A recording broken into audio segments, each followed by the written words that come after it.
Good afternoon, everyone. This is Karen Kennedy joining you from the Indiana Hospital Association office, and I'm joined with a couple of our colleagues today. We appreciate you joining.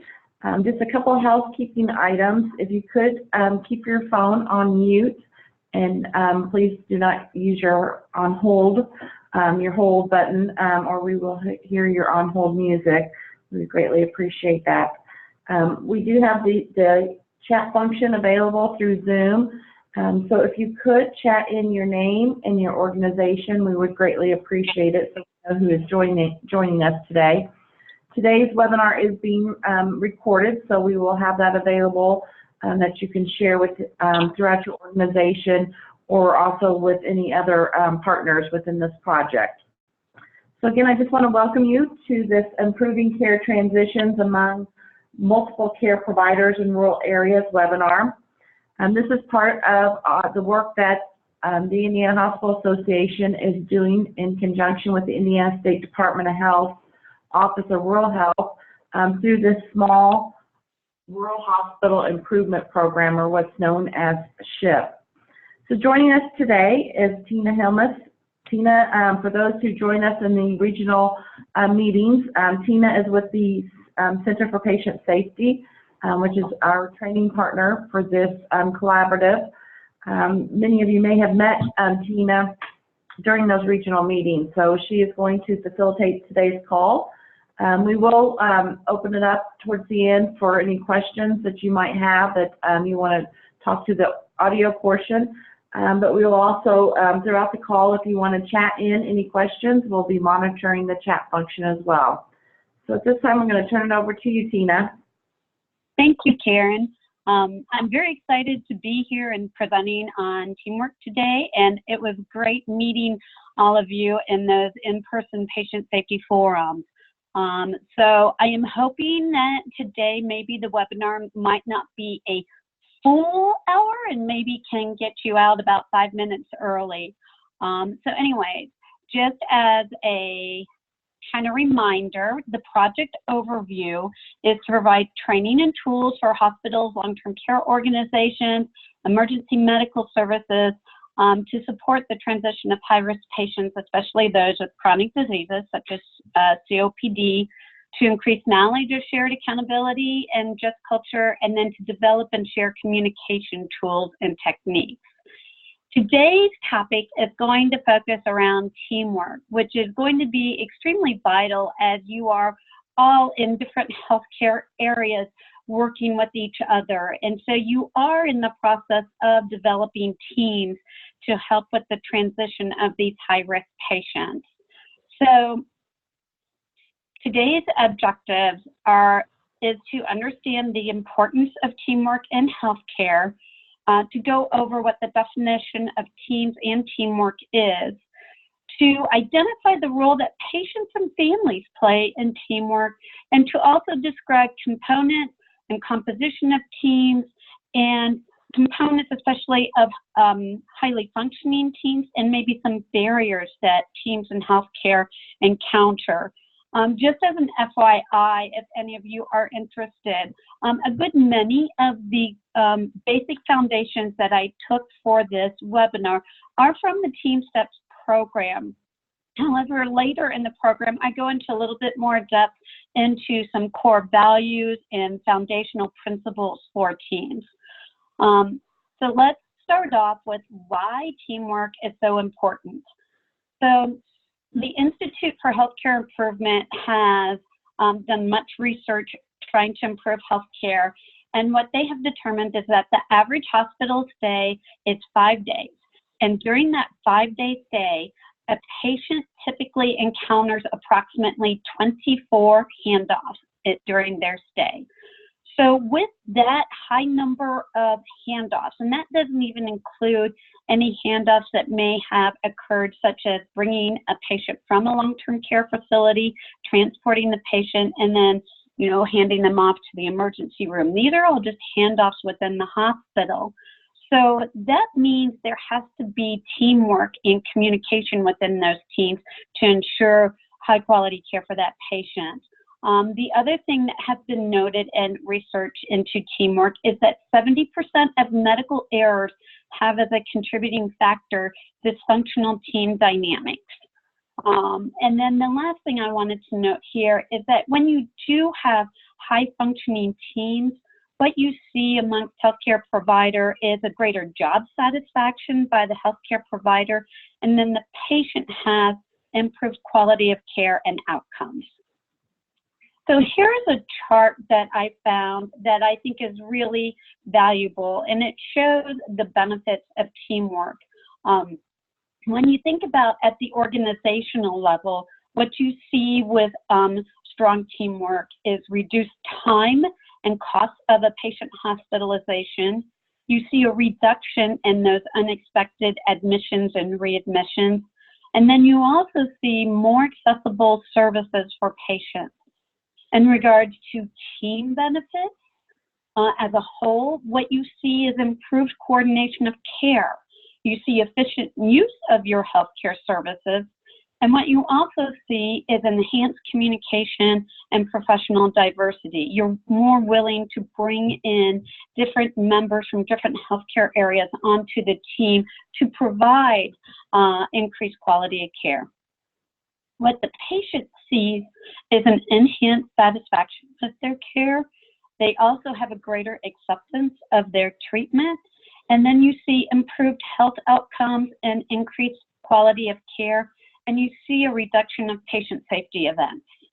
And then when you look at benefits to the individual team members, what you see amongst individual healthcare providers is enhanced job satisfaction, also an enhanced well-being, and greater role clarity of the role that they play within the healthcare being provided to the patient.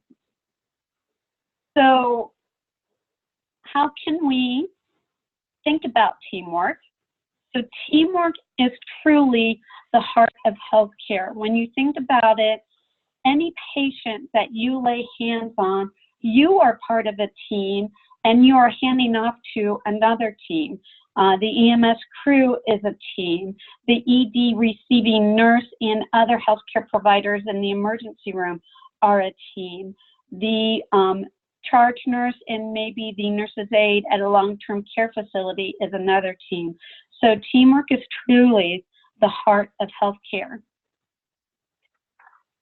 So how can we really define team? I think we all have this idea. We just know what a team is, right? So, but how do you really lay out hard boundaries into what a team is? So a team consists of two or more people who interact dynamically, interdependently, and adaptively toward a common and valued goal.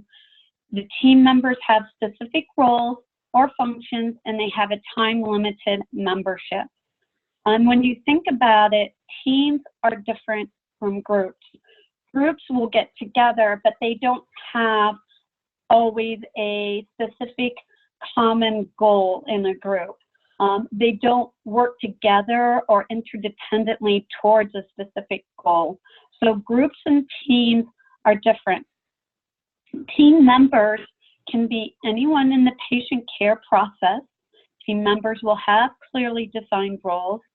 Team members are always accountable to the other members of the team for their actions. And team members must stay informed for effective team functioning. So that means communication needs to be very important.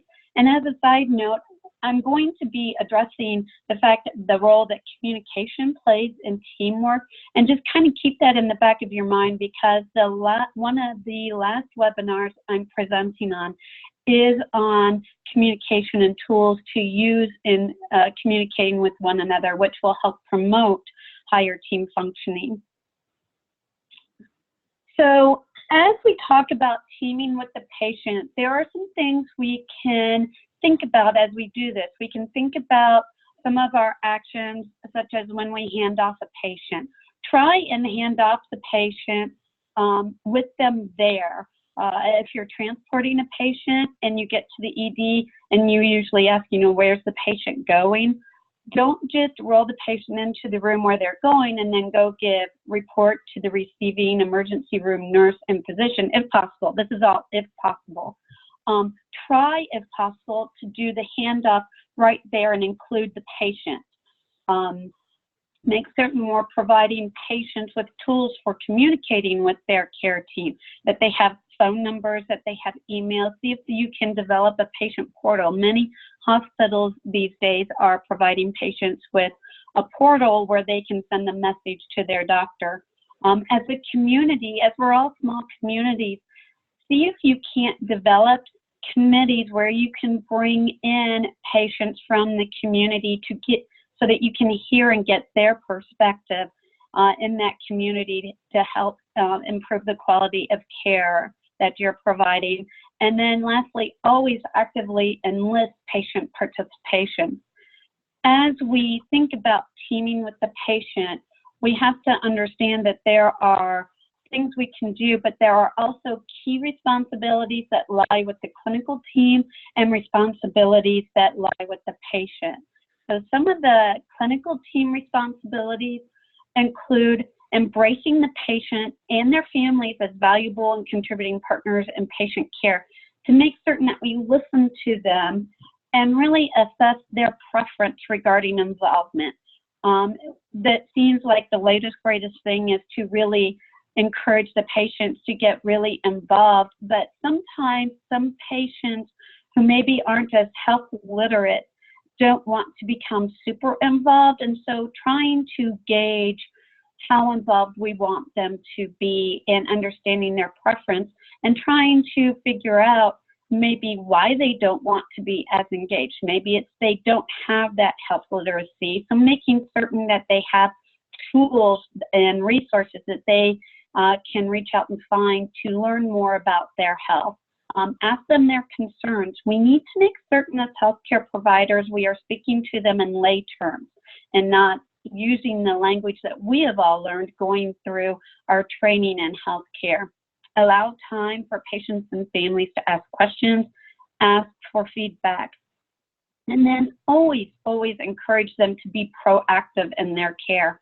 This is something I really like to emphasize as we're talking about chronic diseases, and especially COPD and those diseases that have that respiratory element, because sometimes a very minor change in someone who has COPD can be a precursor to a sudden and severe deterioration in condition. And I think Scott Bourne talked a little bit about that in our last webinar as he presented on respiratory compromise. So making certain teams or families have the information and encouraging them to be proactive about participating in their care. And one thing I want to know is, I know this sounds very kind of rose-colored world. You know, we're going to have instances where as a clinical team, we just cannot do that. I mean, if you think about if you're picking up a patient because they had a stroke, or you're have a trauma patient who is losing blood, you're not going to be able to take the time to ask patients for their preferences, for their concerns, or to give them time for questions. Probably the only question you will want to ask if the patient is still coherent is about any allergies. So realize that these responsibilities have their time and place in certain situations, but in other situations, you can't really follow these responsibilities. The patient and family, just like the clinical team, have their own responsibilities. They need to ensure that any information they give you is accurate. They need to be complying with their plan of care. They need to ask questions. You can encourage them all you want, but if they don't ask questions and they don't understand, then they're not going to go home and be compliant. And so, you know, patient and family need to be told that they have the responsibility to ask questions while they can. They have the responsibility to monitor and report any changes in their condition or in their patient and their family member's condition, and they need to follow the instructions of the clinical team. So as we go through team steps really looks at teams as the heart of healthcare, but they also look at it as it's not just one team that's providing care for that patient. There are it's a multi-team system providing care for the patient. And that team includes the patient. It includes the core team, contingency teams, a coordinating team, a support team, and even your administration is part of the team that indirectly provides care for that patient. And so what they look at and show is how each of these teams interact with one another, and you do rely upon them. And in different areas of healthcare, you may be a member of more than one team. In EMS, you may be a member of every single one of these teams, excluding the patient, because you might be wearing different hats.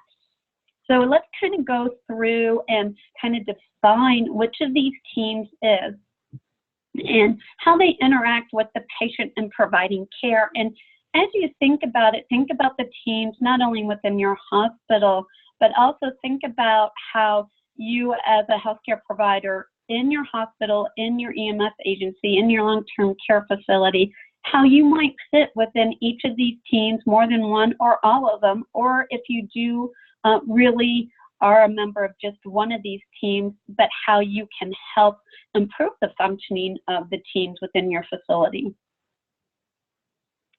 So the first team is called the core team, and core team members have the closest contact with the patient. These are your direct care providers, your team leaders.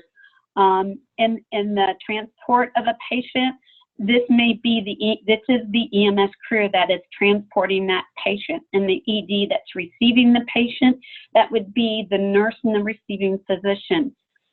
So that is your core team, the ones that have the closest contact and the most direct care of the patient.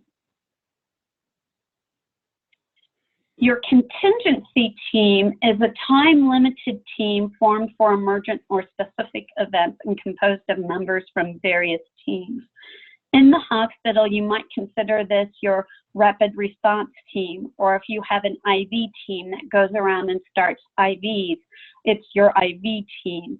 In EMS, you may not have a contingency team, but maybe you do. Maybe you have a specific set of individuals who have experience working with pediatrics and babies. And so maybe you have a core set of individuals that you assign to pediatric emergencies.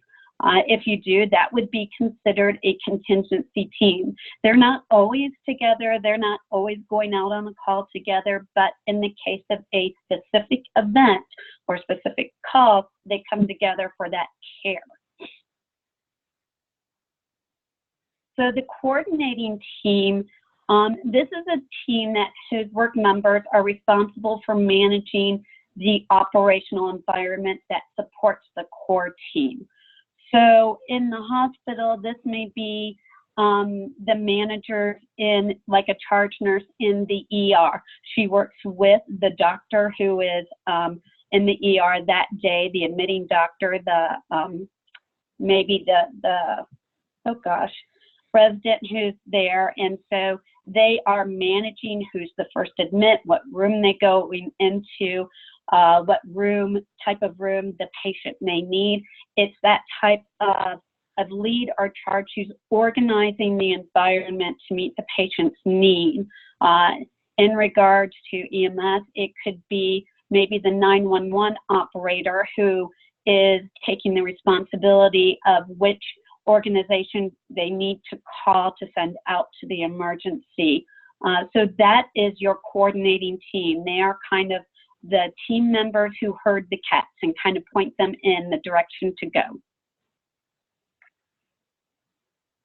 And then ancillary and support services are those team members who take care of the devices, the equipment, the room, the cleanliness.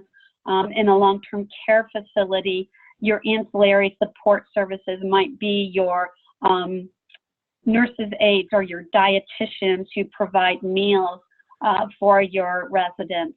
In a hospital, this could be hospital housekeeping, or the transport team who take people from, the emergency room to to radiology to get an X-ray. In EMS, you might not really have an ancillary team per se, but think of those team members who help for the upkeep of the vehicles, who calibrate your equipment. And that could be you. It could be the crew member. And so that's why I said in EMS, you may find with all the different hats you're wearing that you are a member of each of these teams and you play a role in each of them. And then lastly, you have your administration, and they indirectly support the patient, the administration team, because their role is to communicate vision. They need to develop policy and set expectations for staff related to teamwork, and they help define the culture of the organization. For those of you who attended those patient safety forums, we talked a fair bit about how leaders really help define the culture of your organization. And so these teams, the core team and the support teams and contingency teams, the coordinating team, they are all a reflection of the leadership of an organization.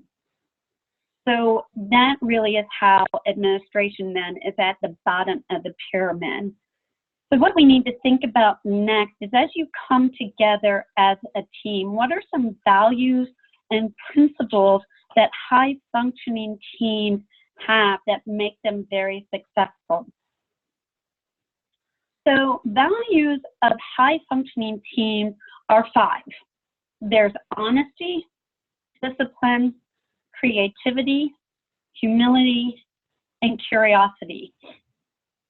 And these are 5 core values that high-functioning teams have. Honesty is extremely important because there is a high value put on effective communication within the team, which includes transparency about what your aims are, about the decisions you make as a team, about any uncertainty you might have, and then being transparent about any mistakes that you have. Honesty is critical to continuous development and for maintaining that mutual trust, which is a prerequisite for a high-functioning team.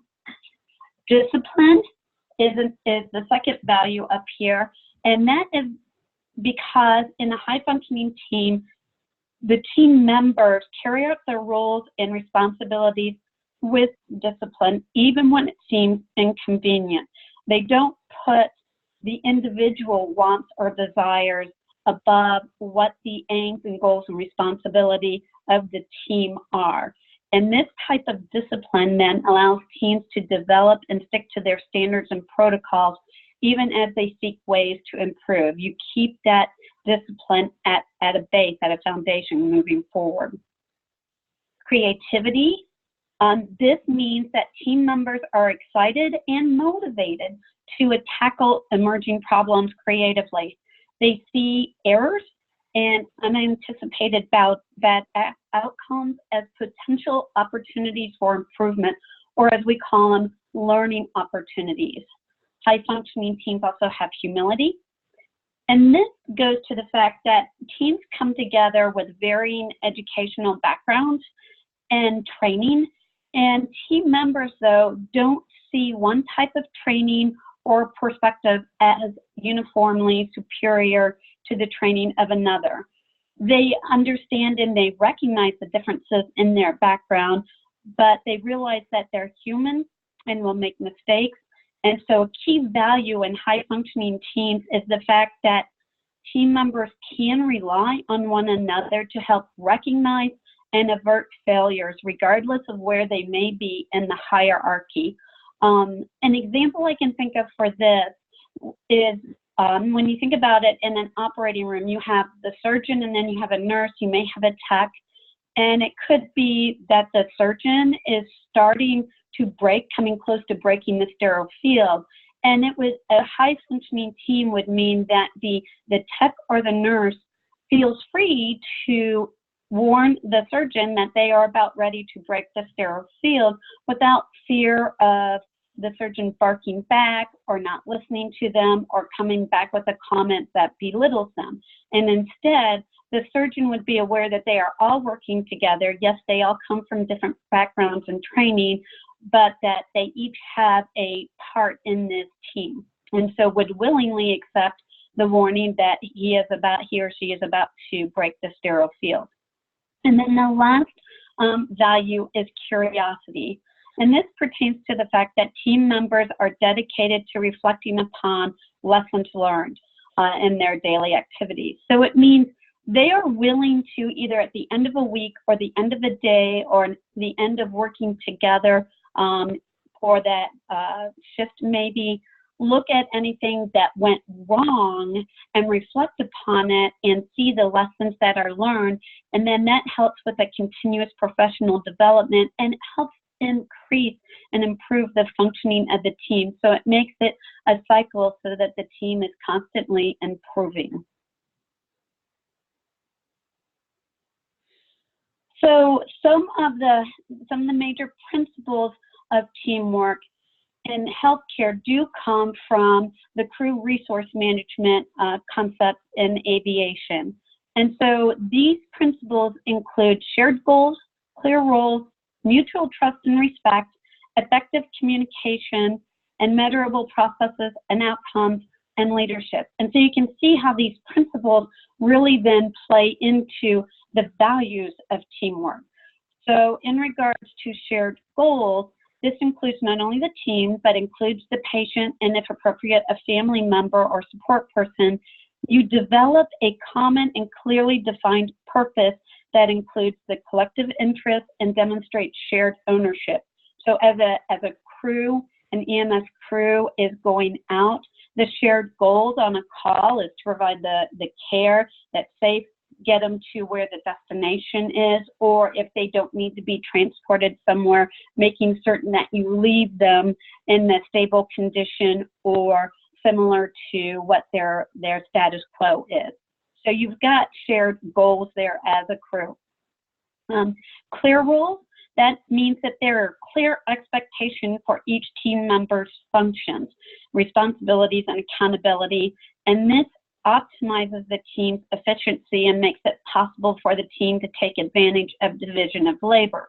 And then you have a group where the sum is greater than its individual parts. And this could be if you have a critical patient that you are taking, an example, could be a critical patient coming to the ER, and you have one team member of the admitting team in the ER is getting report, another is hooking the patient up to the monitor and getting others to help move the patient from the gurney over to the bed in the emergency room, so that you all each have your own roles, but yet everyone the goal is to get the patient into the ER safely to start whatever care needs to continue it, whether it's they need to go to cath lab or what they need to do. You're working together for that goal of the patient. Mutual trust and respect, this sounds so simple, it sounds so common sense, but sometimes we need to remind each other to be civil to one another and to really respect the experience and background and to trust each other. Doing this creates then strong norms of reciprocity, and it also creates greater opportunities for shared achievement if you can respect and appreciate the role that each other has, and then to respect each other's talents and beliefs. Effective teams always accept and encourage diversity of opinion among its members. No matter if it's different from what you think, they're always encouraging open communication. And with that comes effective communication, which is crucial for teamwork success. The team should always prioritize and continuously work on refining its communication skills. It should have consistent and accessible channels for complete communication that is used by all team members across all healthcare settings. And as we find we're having to work across the continuum of care, this may even mean looking at those abbreviations that you come up with, those acronyms, and making certain as you're working with EMS, long-term care in hospitals, that you have a common acronym vocabulary amongst the three of you, because as we brought up at the forums, is what may be an acronym for one setting means something totally different in another. So making certain that as you start developing your teams, you've got a shared vocabulary for common things. Measurable processes and outcomes to keep the team functioning at a high level. There needs to be a reliable and timely feedback on successes and on failures. I don't like to call it failures, but poor outcomes, we'll call it. And so by measuring those, then you have those opportunities for improvement, and they can be used then to track and improve upon performance. And you can start then evaluating your strategies and your processes and put in improved processes for the future. And then lastly, leadership is it's just a foundational principle of teamwork. Each team has to have a leader that helps to facilitate, coach, and coordinate all the activities of all the team members. So this is a key characteristic of effective teams. So as we start developing our teams, so we run into some challenges, and some of them are easier than others to overcome. So here are some of the challenges we have to teamwork. One of the first ones is changing roles. There is considerable change and overlap in roles played by different healthcare professionals. So these changing roles can present challenges to teams in regards to just acknowledgement and role allocation. I think of some of the small hospitals we've worked with, and we see a bunch of different chief nursing officers in a big turnover in that role. And so many times it seems it comes from the fact that whoever the person is may start off as a bedside nurse and then becomes a charge nurse and then becomes like the clinical supervisor of that area. And then it's helping administration, and so maybe part of a team, but then gets put up into a different role. And so then who do you have to fill the role that that person had on the team, the core team? So how do you do that? So that's a challenge that is constant and ongoing in developing teams. Changing settings. We're seeing a changing of the delivery of care for patients, especially in chronic diseases. And so with the increase in chronic diseases comes maybe the development of new teams that really do need to work across the continuum, which we're trying to do with this project, is get these teams together that are from different areas, from EMS, long-term care, and hospitals, because so much of team building has been within a specific healthcare setting, building teams within hospitals, building a team within an EMS agency, building teams within a long-term care facility. There hasn't been really the development of teams across the continuum to help provide care for these high-risk patients. Healthcare hierarchies is another challenge to teams. What we have seen is that historically, we all know that healthcare has been very hierarchical. And so this can sometimes be counterproductive to the well-functioning and to the effectiveness of teams, where all views of all team members are considered important. So that can be a challenge for certain areas of healthcare to overcome. Another one is the historic individualistic nature of healthcare. Historically, patients have gone to one doctor and the doctor has the interaction with the patient, or they go to a nurse practitioner and there's just the nurse practitioner and patient interaction. And so what we need to overcome is realizing that we need to bring more members into this communication, and that the one-on-one, while it may be important in certain areas, that it cannot be more important than the team concept and the shared care of the patient. Instability of teams. Some healthcare teams can be very transitory in nature, such as rapid response teams. And so what that can lead to is, if they aren't interacting on a regular basis, sometimes you lose the communication, and so that can lead to an instability of the team.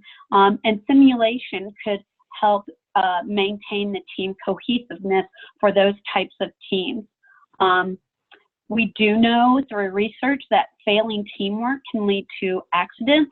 The Joint Commission review of Sentinel events has shown that when teamwork fails, adverse events can occur, and that there are three components of teamwork that lead to adverse events, and that is unclear definition of roles, lack of explicit coordination of care, and then a lack of communication.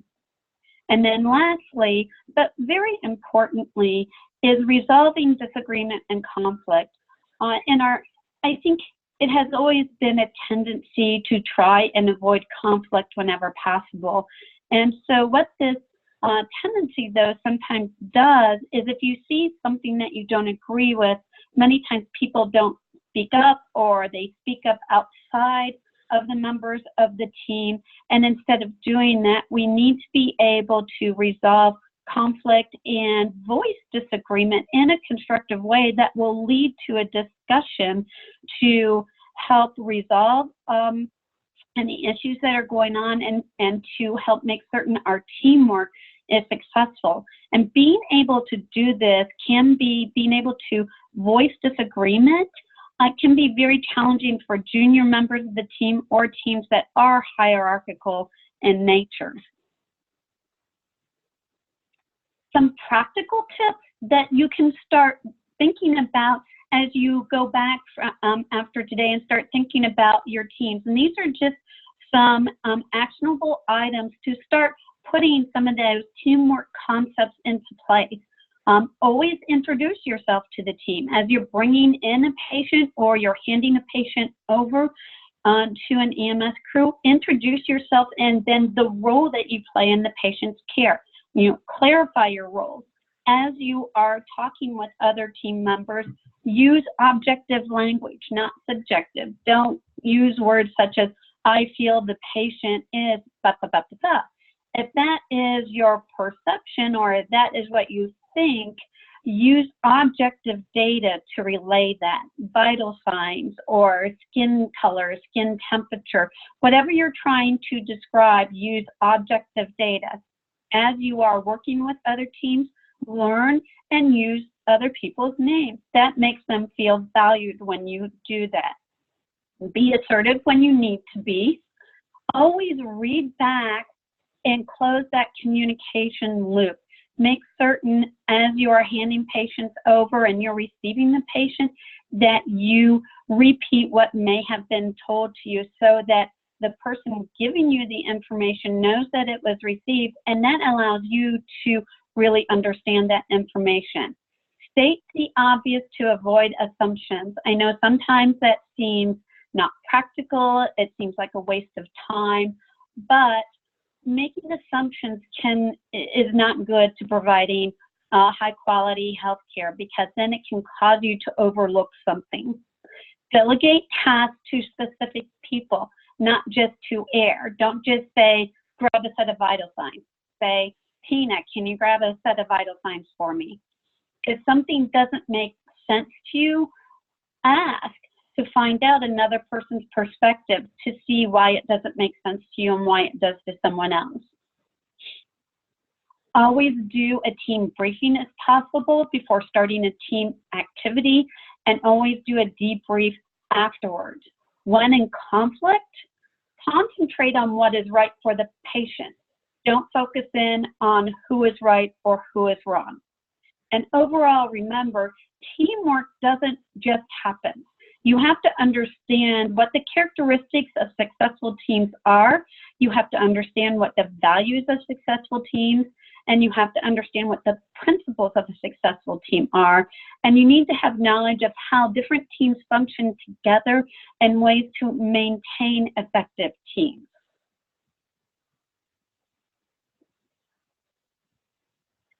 So, in summary, kind of wrapping all of this up.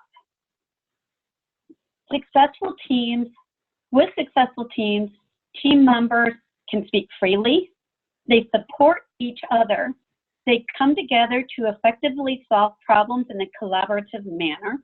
They have a clear sense of direction.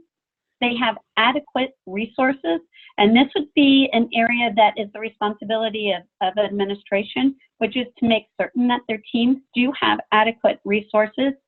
Team members trust each other, and successful teams accomplish their goals. So lastly, I'd like to just say that, we've been giving you a lot of information so far with this collaborative, and you will be getting even more information. And so just remember that we are on a journey that will take enormous efforts to change. And I want you to think about, as we go forward with teamwork and communication, that change can be difficult. It really can be. But now is the time to start that change. And so going forward, our patients and families will depend upon providers to start working together to achieve higher quality care. So it's a journey, it's difficult, it's change, but now's the time to start. And so before I open it up to questions, I'd like to let you all know that we did those patient safety forums, and I know not everyone was able to attend because of weather at that time. But just a reminder for all of you, as we introduce the survey for patient safety culture at those forums, all of you can participate and take one. Your organization is eligible to participate in these surveys if you haven't taken one already through this project. So please contact me if your organization is interested in doing this. And then our next webinar is the COPD webinar, which will be coming up on March 13th, I believe, 2019. And with that, I'd like to open it for any questions.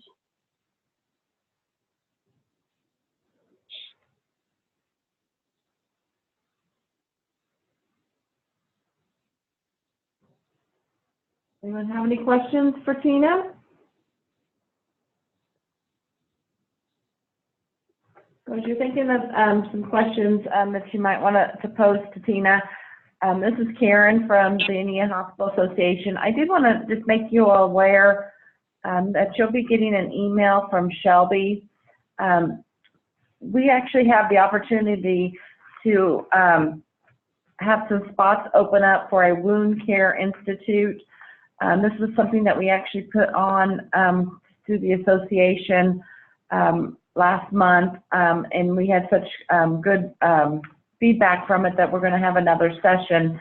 And we had actually some requests from some hospitals that were participating actually in the SHIP Care Transitions project, if there would be some opportunities where we could maybe open that up to the SHIP program, as well as then that would actually be able for you to allow someone from your triad, for instance, an extended care facility, to join you in that training. So we've worked through some details, and we are going to be able to offer that to you.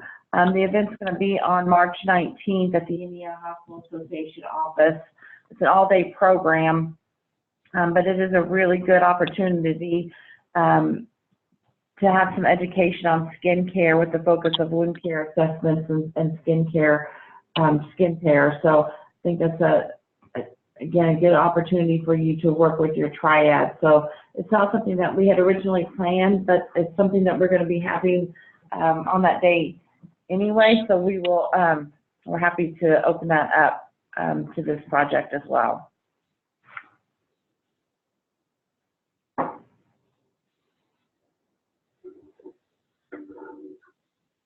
Do you have any questions?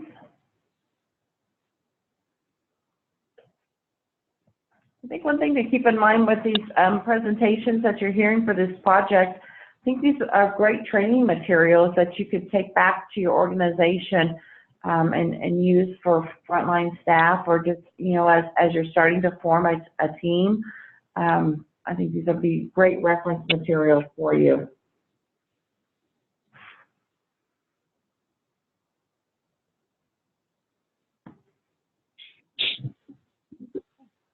And keep in mind to, just reach out to us with any questions. If you have any questions on how to put together a team or how to improve, the members of the center are always available. I know for EMS, many of you met Lee Varner, who is our EMS guru, I call him, and he's got a wonderful bevy of resources that he could always help you with. So if there is anything you're needing, please feel free to reach out to us.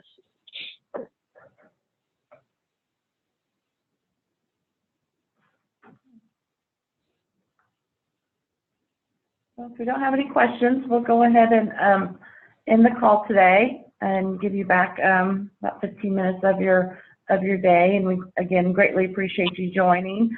And as Tina mentioned, that Tina and her colleagues from the Center for Patient Safety are available to you, or feel free to reach out to the Indiana Hospital Association, and we're happy to assist as well. At this time, it concludes the call. Thanks again. Thank you.